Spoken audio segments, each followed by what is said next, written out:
Bismillahirrahmanirrahim. Assalamu alaikum class 10th. I welcome you all in online support program. I am your computer lecturer Musharraf Naseem and I am from Army Public School and Colleges Askari 14 Rawalpindi campus. I hope you all are doing well.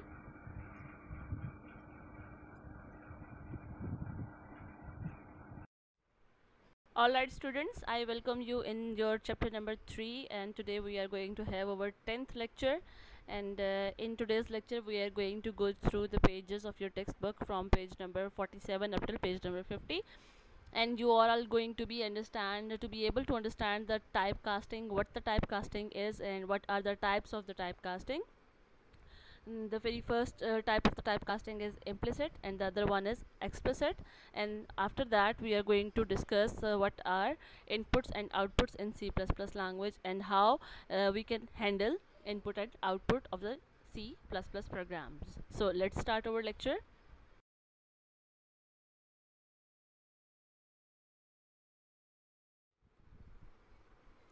So let's see what is typecasting. Typecasting is used in C++ to convert data types from one type to another. There are two types of typecasting, implicit and explicit typecasting. अच्छा जी, typecasting क्या चीज़ होती है कि हम लोग किसी एक data type को कन्वर्ट कर दें किसी दूसरे डाटा टाइप के अंदर. फॉर एग्जांपल अगर मैंने इंटीजर जो है, फॉर एग्जांपल मैं अगर बात करती हूँ 10, तो 10 को अगर मैंने कन्वर्ट करना हो 10.5 के अंदर, यानी कि मैं अगर इंटीजर को कन्वर्ट करना चाहती हूँ फ्लोट के अंदर, तो मैं किस तरह से करूँगी और उसके क्या क्या मेथड्स हैं वो हम लोग जो है वो टाइपकास्टिंग के अंदर देखेंगे. इसके दो तरीके हैं, एक है इम्प्लिसिट टाइपकास्टिंग और दूसरी क्या है explicit typecasting. So students, implicit typecasting क्या चीज़ है? इम्प्लिसिट टाइपकास्टिंग बेसिकली एक ऐसी टाइपकास्टिंग है जो कि आपका कंपाइलर ऑटोमेटिकली खुद से कर देता है, जहाँ पे इसको रिक्वायरमेंट जो है वो नज़र आ रही होती है, वो किसी एक डाटा टाइप से किसी दूसरी डाटा टाइप में ऑटोमेटिकली उसको कन्वर्ट कर देता है. ठीक है जी. Implicit typecasting automatically converts a data type to another. This is explained by the following example. ठीक है जी. तो सबसे पहले सपोज़ कर रहे हैं कि जी हमारे पास एक वेरिएबल है जिसकी जो कि डिक्लेयर हमने किया हुआ है with a data type float. ठीक है. वेरिएबल का नाम क्या है? क्यू है, और उसको हमने फ्लोट डाटा टाइप से डिक्लेयर कर दिया हुआ है.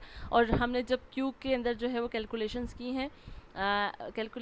की हैं वो दो नंबर्स हैं जो कि हमारे पास इंटीजर्स हैं. अगर आप लोग देखें तो q इक्वल्स टू 15/6 लिखा हुआ है. 15 क्या है? ये एक इंटीजर नंबर है, और 6 क्या है? ये भी एक इंटीजर नंबर है. तो when this integer division is performed, the result will also become an integer value 2, which will be implicitly converted to floating point 2.0 and assigned to the variable q. ठीक है जी. अब चूँकि q है, q जो है वो हमने डाटा टाइप फ्लोट के साथ जो है वो उसको किया था, इनिशियलाइज़ करवाया था. अब लेकिन जब हमने उसके अंदर वैल्यू की बात कर रहे हैं तो वैल्यू के अंदर जो है वो लिखा हुआ है 15/6, और 15 जो है वो भी इंटीजर वैल्यू है और 6 जो है वो भी इंटीजर वैल्यू है. तो इसका मतलब ये है कि जब 15/6 दोनों इंटीजर वैल्यूज़ आपस में डिवाइड होंगी तो उसका रिज़ल्ट जो आएगा वो भी इंटीजर वैल्यू में आएगा. अब जब वो इंटीजर में आएगा तो वो 2 आना चाहिए, तो वो 2 जो है ऑटोमेटिकली जब इम्प्लिसिटली कन्वर्ट होगा तो वो उसका फ्लोटिंग पॉइंट जो है वो 2.0 आ जाएगा, और उसका जो रिज़ल्ट होगा दैट विल बी 2.0, और वो असाइन कर दिया जाएगा वेरिएबल q को. ठीक है. If one or both of the integer constants are converted to floating point constant. ठीक है, कि अगर हम लोग जो है इनको फ्लोटिंग पॉइंट कॉन्स्टेंट में जो है वो कन्वर्ट करते हैं, यानी कि 14.0 और 6.0. ठीक है. तो दिस विल परफॉर्म डिवीजन, ये 15.0 और 6.0, तो उसके बाद फिर क्या होगा? This will perform division using floating point mathematics. In this case the result produce will be 2.5 and will be assign to q. ठीक है. तो जब हम लोग उनको फ्लोटिंग में जाके कन्वर्ट करेंगे तो उसका एक्चुअल जो रिजल्ट आएगा दैट इज़ 2.5. ठीक है जी.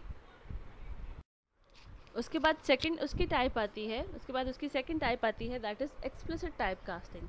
ठीक है. एक्सप्लिसिट टाइपकास्टिंग कौन करता है? जैसे मैंने बताया कि इम्प्लिसिट टाइपकास्टिंग कौन करेगा? कंपाइलर करेगा ऑटोमेटिकली. ठीक है. जहाँ पे उसको ज़रूरत महसूस होती है तो कंपाइलर किसी एक डाटा टाइप से किसी दूसरी डाटा टाइप में ऑटोमेटिकली कन्वर्ट कर देता है. तो ऐसी कन्वर्जन को क्या बोलते हैं? इम्प्लिसिट कन्वर्जन बोलते हैं. और ऐसी कन्वर्जन जो कि प्रोग्रामर अपनी मर्ज़ी से किसी भी एक जगह के ऊपर करना चाहे उसको हम लोग एक्सप्लिसिट टाइपकास्टिंग करते हैं. ठीक है. In explicit typecasting A special operator is used to convert one data type to another. The general form of for conversion is, पहले आपने बतानी है कि आप कौन सी डेटा टाइप के अंदर उसको कन्वर्ट करना चाह रहे हो, ब्रैकेट्स के अंदर टाइप लिखोगे और उसके बाद उसके एक्सप्रेशंस लिखोगे, यानी कि आपने जिस भी चीज़ को कन्वर्ट करवाना है पहले आप उसकी डेटा टाइप मेंशन कर दोगे और देन उसके एक्सप्रेशंस मेंशन कर दोगे, ठीक है। Here expressions can be an arithmetic expressions or a variable, वो किसी वेरिएबल की वैल्यू भी हम चेंज करवा सकते हैं, हम लोग किसी इक्वेशन की वैल्यू जो है उसको भी चेंज करवा सकते हैं, ठीक है। This is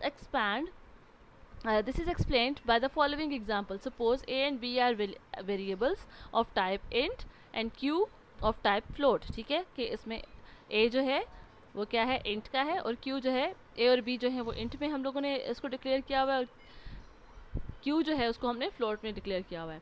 the integer value 15 is stored in A and 6 in B and the following division is to be performed. Q क्या था, फ्लोट था, equals to A by B, A और B क्या थे, इंटीजर्स थे, ठीक हो गया।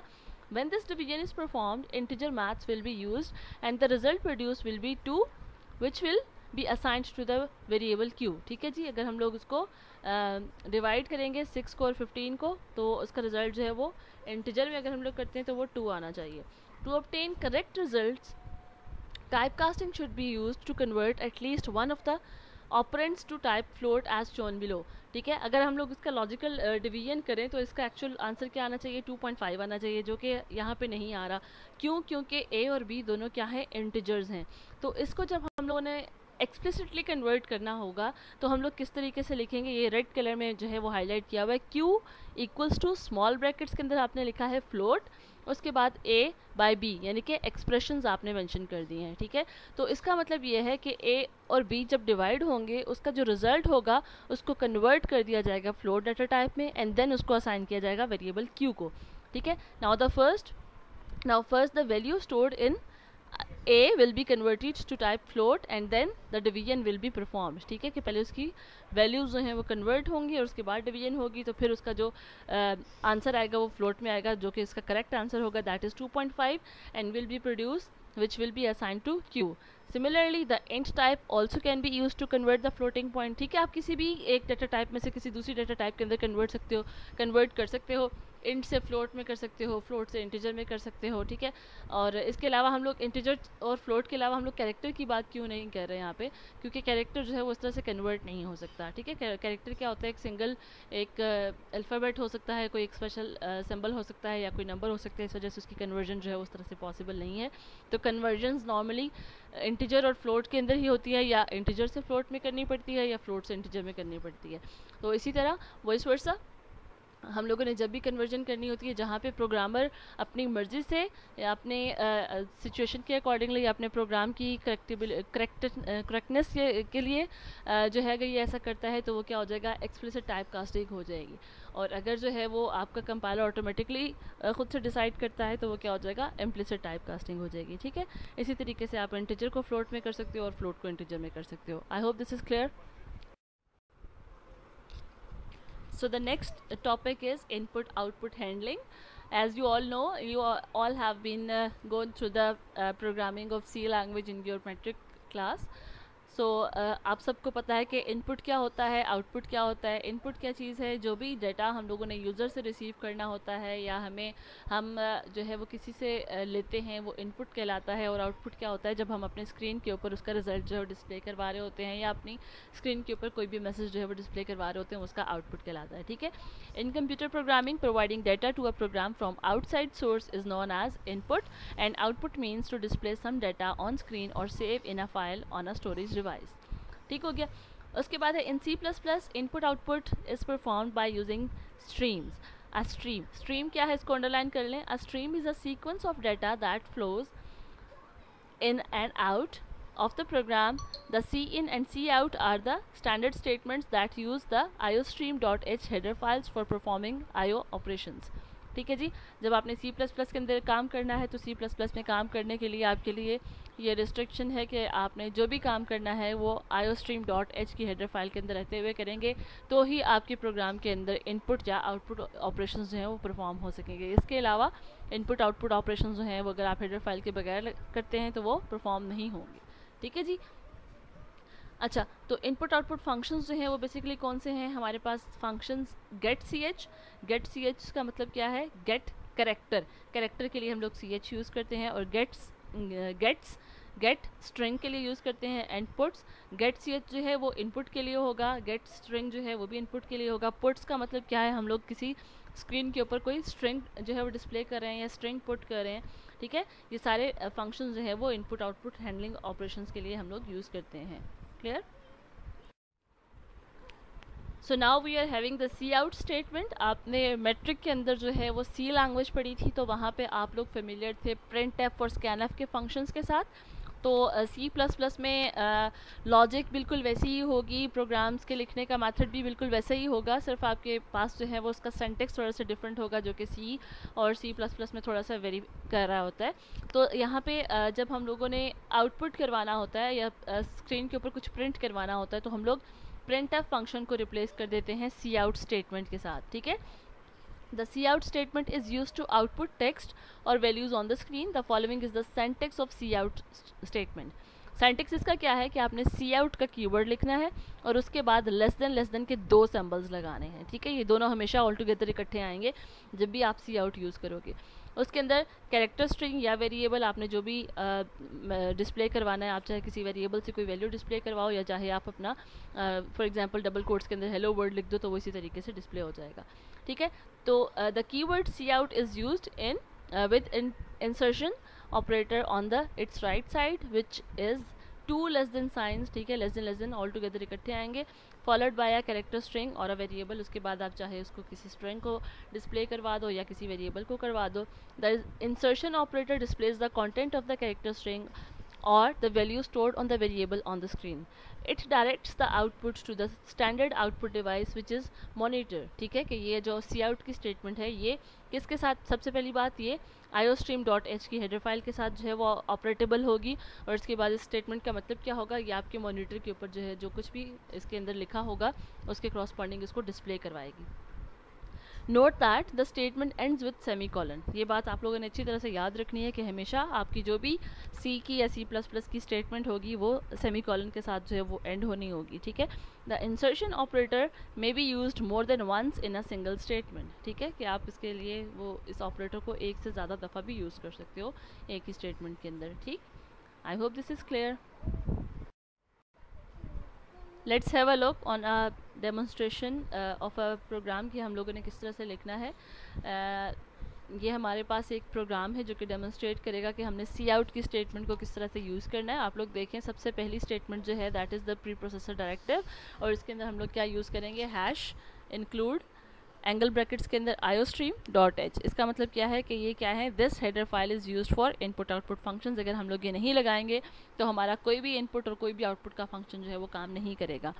उसके बाद हमेशा की तरह वर्ड मेन जो है वो लगेगा, और उसके बाद कर्ली ब्रैकेट्स ओपन होंगी, और उसके अंदर हमने क्या करना है? वेरिएबल इनिशियलाइज़ करवाने हैं। सबसे पहले हम लोगों ने एक डाटा टाइप इंट का एक वेरिएबल ले लिया जिसका नाम हमने क्या रखा? ए, और उसको हम लोगों ने एंड कर दिया सेमीकोलन के साथ। ए को हमने बाद में इनिशियलाइज़ करवा दिया एक वैल्यू के साथ दैट इज़ 12। उसके बाद अगेन सेमीकोलन। फिर आता है सी आउट। यहाँ पे आपकी सी आउट स्टेटमेंट जो है वो यूटिलाइज़ हुई है। मैंने क्या कहा था कि सी आउट में आप 2 काम कर सकते हो, चाहे तो स्ट्रिंग मैसेज को डिस्प्ले करवा दो, ठीक है, कोई भी स्ट्रिंग आप लिख सकते हो, या फिर आप किसी वेरिएबल को भी यूज़ कर सकते हो यहाँ पे। तो यहाँ पे उन्होंने क्या किया हुआ? एक स्ट्रिंग को डिस्प्ले करवाया हुआ है। सी आउट लेस देन का साइन 2 दफ़ा, और हमेशा जब भी आपने कोई भी स्ट्रिंग लेनी होगी तो वो डबल कोट्स के अंदर इनक्लोज्ड होगी। The value stored in A is, ठीक है। अब यहाँ पे एक सी आउट की स्टेटमेंट इज़ के बाद डबल कोट्स बंद होगी और सेमीकोलन लगा दिया। इसका मतलब ये कि ये सी आउट की स्टेटमेंट क्या करेगी? The value stored in A is को एज इट इज़ जो कुछ डबल कोट्स में लिखा है ये आउटपुट स्क्रीन के ऊपर डिस्प्ले करवा देगी। उसके बाद नेक्स्ट स्टेटमेंट में अगर हम लोग आ जाएँ तो उसमें क्या किया हुआ है? सी आउट लेस देन ए। इसका क्या मतलब है? ये दूसरा सी आउट का फंक्शन है, यानी कि आउटपुट का फंक्शन है। ये क्या कर रहा है? ये ए के वेरिएबल को डिस्प्ले करवा रहा है। अब यहाँ ए चूँकि डबल कोट्स में नहीं लिखा, डबल कोट्स में लिखने का मतलब क्या है कि हम लोग जो कुछ लिखेंगे डबल कोट्स के अंदर वो एज इट इज़ आपकी आउटपुट स्क्रीन के ऊपर जो है वो डिस्प्ले होगा। अब यहाँ पे हमने क्या किया हुआ है? सी आउट लेस देन ए लिखा हुआ है, तो इसका मतलब क्या होगा कि ए के अंदर जो भी वैल्यू स्टोर होगी वो उसकी वैल्यू ला के यहाँ पर डिस्प्ले कर देगा आपकी आउटपुट स्क्रीन के ऊपर। सो फाइनली जब आप इस प्रोग्राम को रन करेंगे, the output of the program will be the value stored in A is 12, ठीक है, ये इसका आउटपुट आएगा। The first output statement will print the text and the second will print the value stored in variable A. The output of the two cout statements will appear on the same line. Same line क्यों है?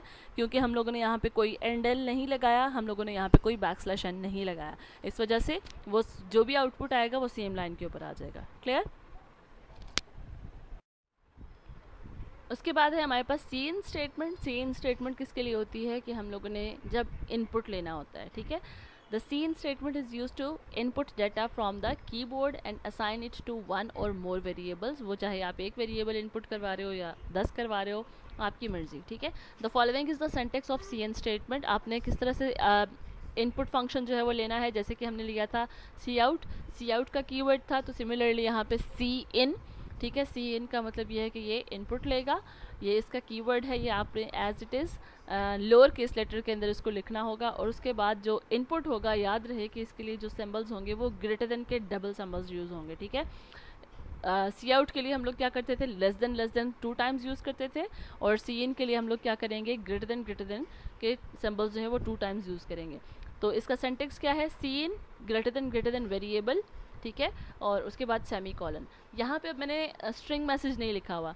String message हम लोग कैसे, जब हम लोगों ने कोई स्ट्रिंग मैसेज जो है वो लेना होता है, तो पहले हम लोग जो है उसको बताते हैं सी आउट स्टेटमेंट के थ्रू कि हमें जी फ़लाँ चीज़ रिक्वायर्ड है, और उसके बाद हम सी इन लगाते हैं। तो जो भी यूज़र डाटा इनपुट करता है वो सी इन में जाके किसी एक वेरिएबल में हम लोग स्टोर करवा रहे होते हैं, चाहे किसी वेरिएबल में स्टोर करवा रहे हो या फिर हम लोग किसी एरे में स्टोर करवाते हैं, अगर वो एक से ज़्यादा हो तो, ठीक है। The keyword C in is used with the extraction operator, extraction operator on the right side, which is 2 greater than signs, ठीक है, followed by a variable. When this input statement is executed, it causes the program to wait for the user to input data.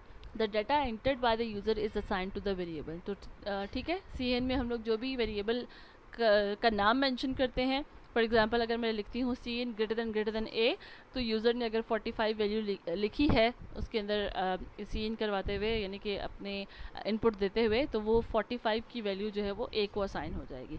इस तरीके से आपका सी इन जो है, सी in statement काम करेगी, ठीक है। So let's have a look on a program that demonstrate the use of C in statement. इसके अंदर भी हम लोगों ने एज इट इज़ जो है सबसे पहले प्रीप्रोसेसर डायरेक्टिव लगाया है, वॉइड मेन फंक्शन लगाया है, एक वेरिएबल एन जो है वो इनिशियलाइज़ करवा दिया है, और उसके बाद हम लोगों ने सी आउट की स्टेटमेंट लिखी है। अब चूँकि हमें नहीं पता कि हमने क्या करना है, तो हम लोग अगर यूज़र से इनपुट लेनी है तो हमें सबसे पहले उसे यूज़र को बताना पड़ेगा कि जी आपको कुछ चाहिए, तो आप सी आउट का फंक्शन यूज़ करोगे, लेस देन और डबल कोट्स के अंदर आपने स्ट्रिंग मैसेज लिखा एंटर एन इंटीजर, जिससे यूज़र को पता चलेगा कि उससे इनपुट मांगी गई है और इनपुट जो है वो एक इंटीजर डाटा टाइप की मांगी हुई है, ठीक है। और जब ये चीज़ आपके आउटपुट स्क्रीन के ऊपर डिस्प्ले होगी तो यूज़र कोई ना कोई नंबर एंटर करेगा, और उस नंबर को रिसीव करने के लिए हमारे पास इनपुट का जो फंक्शन है या इनपुट स्टेटमेंट जो है वो रेडी होनी चाहिए। तो इनपुट स्टेटमेंट हमारे पास क्या आ जाएगी, सी in greater then N. N क्या है, हमने कोई भी वेरिएबल ली, आप अपनी मर्ज़ी से कोई भी वेरिएबल का नाम रख सकते हो। तो उसके बाद नेक्स्ट उसके बाद क्या होगा कि हमें कैसे पता चलेगा कि यूज़र ने किसी वेरिएबल की वैल्यू एंटर की है या नहीं की, और अगर की है तो वो क्या एंटर की है। तो उसके बाद हम दोबारा से सी आउट का फंक्शन यूज़ करेंगे। उसमें हमने क्या किया है, the number you typed is less than N. अब इसमें हमने क्या किया है, सी आउट के फंक्शन के अंदर 2 दफ़ा लेस देन का साइन यूज़ किया है। इससे पिछले वाले प्रोग्राम में जो कि मैंने आपको सी आउट का प्रोग्राम दिखाया था, उसमें आपने क्या देखा था कि सी आउट पहले the number you typed is हम लोगों ने डिस्प्ले करवाया था डबल कोट्स के अंदर, और उसके बाद नेक्स्ट लाइन के अंदर हम लोगों ने क्या लिखा था, वेरिएबल की वैल्यू जो है वो डिस्प्ले करवाई थी, ठीक है। तो यहाँ पे एक तो आपने इस बुक में करेक्शन करनी है, जो सी आउट का ये फंक्शन लिया हुआ है यहाँ पे C out less than the number you typed is, इसको आपने डबल कोट्स के अंदर इंक्लोज करना है। यहाँ पे मिसप्रिंट हुआ हुआ है आपकी बुक के अंदर, तो ये मैंने उसका स्क्रीनशॉट लिया था, तो ये यहाँ पे भी मिसप्रिंट है। सो प्लीज़ इसको करेक्ट कर लें, बजाय इसके कि आप उसको गलत जो है वो इंटरप्रेट करें। तो C out the number you typed is, इसको डबल कोट्स में इनक्लोज करेंगे, उसके बाद लेस देन एन लिखेंगे, और एन के बाद यहाँ पे बुक में कॉलन लगा हुआ है, दैट इज़ नॉट कॉलन, इसको करेक्ट कर लें, दैट इज़ सेमी कॉलन, ठीक है। तो एक तो ये करेक्शन होगी, और दूसरा ये कि आप लोग एक ही सी आउट को यूज़ करते हुए एक से ज़्यादा, यानी कि आप स्ट्रिंग मैसेज और आप एक वेरिएबल दोनों को ऑल टुगेदर इकट्ठा जो है वो प्रिंट करवा सकते हो, बजाय इसके कि आप अलग अलग सी आउट की स्टेटमेंट्स यूज़ करो। तो आप एक सी आउट के साथ बहुत सारी चीज़ों को ऑल टुगेदर इकट्ठा डिस्प्ले करवा सकते हो। तो उसके लिए आपको करना क्या होगा कि आप लेस देन का साइन जो है वो बार बार यूज़ करोगे, ठीक है। तो जब हम लोग इस प्रोग्राम को एग्जीक्यूट करेंगे, कंपाइल करेंगे, तो फिर उसके बाद क्या होगा कि when this program is executed the first C out statement prompts the user to, prompts का मतलब क्या है कि वो पूछेगी आपसे, ठीक है। जो हमने एंटर एन इंटीजर लिखा है तो इसका मतलब ये है कि हम उससे कुछ पूछ रहे हैं। To enter an integer the C in statement causes the typed number to be assigned to variable n। तो सी एन का जो सी एन स्टेटमेंट है उसका काम क्या होगा कि अगर यूज़र ने कोई भी नंबर इनपुट किया है तो वो वहाँ से उठा के लाके उस वेरिएबल को असाइन कर दे जो कि हमने सी एन स्टेटमेंट के अंदर लिखा है। The last statement prints the number stored in n on the screen, ठीक है। तो एंड वाली स्टेटमेंट क्या करेगी कि हमें कैसे पता चलेगा कि यूज़र ने क्या इनपुट किया है, तो वो उस वेरिएबल को लाएगी और उसको प्रिंट कर देगी स्क्रीन के ऊपर, ठीक है। तो इसकी एग्जीक्यूशन के बाद आपको जो आउटपुट स्क्रीन है वो क्या आ जाएगी, सबसे पहले एंटर एन इंटीजर, ठीक है। एंटर एन इंटीजर जब आपने टाइप किया तो उसके बाद आपने फॉर एग्जांपल 7 लिखा है और उसके बाद आपका जो आउटपुट आएगा, यहाँ पे आउटपुट मिसिंग है, उसके बाद जो आउटपुट आएगा the number you typed is 7। ये चीज़ जो है ये दोनों ऑल टुगेदर दोनों स्टेटमेंट्स जो हैं वो इकट्ठी आ जाएंगी, ठीक है। उसके बाद एक और यहाँ पे पॉइंट वो बता रहा है, more than one extraction operator can be used in a single C in statement to input more than one data values as shown below. तो जैसे मैंने बताया कि आप सी आउट की एक ही स्टेटमेंट के साथ बहुत सारी चीज़ें ऑल टुगेदर सी आउट करवा सकते हो, प्रिंट करवा सकते हो। तो सिमिलरली आप सी एन की स्टेटमेंट को यूज़ करते हुए एक से ज़्यादा वेरिएबल्स की वैल्यू ऑल टुगेदर इकट्ठी इनपुट करवा सकते हो। तो उसकी एग्जाम्पल यहाँ पे दी हुई है, that is C in greater than A and again greater than B और फिर सेमी कॉलन। इसका मतलब क्या है कि आपने यूज़र से दो वैल्यूज़ लेनी है और यूज़र को इंडिकेट करना है कि कॉमा सेपरेटेड दो वैल्यूज़ लिख दें। तो इसका मतलब क्या होगा, जो पहली कॉमा से पहले वाली वैल्यू होगी वो ए को असाइन हो जाएगी और कॉमा से बाद वाली वैल्यू जो है वो बी को असाइन हो जाएगी, ठीक है। तो इसी तरीके से जो है वो हम लोग इनपुट और आउटपुट के फंक्शंस जो है वो बहुत अच्छे तरीके से यूज़ कर सकते हैं। आई hope this is clear. That's all for today's lecture. if you are having any query, any question regarding these things, you can ask me and please इनको बहुत अच्छे तरीके से समझिएगा, बहुत अच्छे तरीके से अंडरस्टैंड करेंगे। these are the basics for the programming। अगर आपको यहाँ पे कोई क्लैश आता है, कोई प्रॉब्लम आती है तो उसको यहीं पे क्लियर कर लें, क्योंकि आगे जाके जब आपने प्रैक्टिकली इन चीज़ों को इम्प्लीमेंट करना है तो फिर चीज़ें शायद आपके लिए थोड़ी सी ज़्यादा प्रॉब्लमेटिक हो जाएँ, ठीक है जी। सो आपने करना क्या है, आपकी असाइनमेंट्स हैं, आपने 3 क्वेश्चन जो हैं वो अटेम्प्ट करने हैं। सबसे पहला क्वेश्चन क्या है, explain the types of type casting in detail. ये बहुत इंपॉर्टेंट क्वेश्चन है, इसको अच्छे तरीके से आपने अपनी नोटबुक्स के ऊपर साफ़ सुथरे तरीके से और जो इंपॉर्टेंट चीज़ें हैं उसका सेंटेक्स है, उसके एग्जांपल्स हैं, उनको हाईलाइट करना है ताकि आपको क्लियरली पता चले कि इम्प्लिसिट टाइप कास्टिंग क्या है और एक्सप्लिसिट टाइप कास्टिंग क्या है और उसको किस तरह से कन्वर्ट किया जाता है, ठीक है। उसके बाद सेकंड क्वेश्चन है, which are the input and output functions in C++ language, जो कि मैंने आपको बता दिए हैं। सी इन और सी आउट जो हैं वो आप लोगों ने इसमें करने हैं, उसकी एग्जांपल्स जो हैं वो आपने मेंशन करनी है।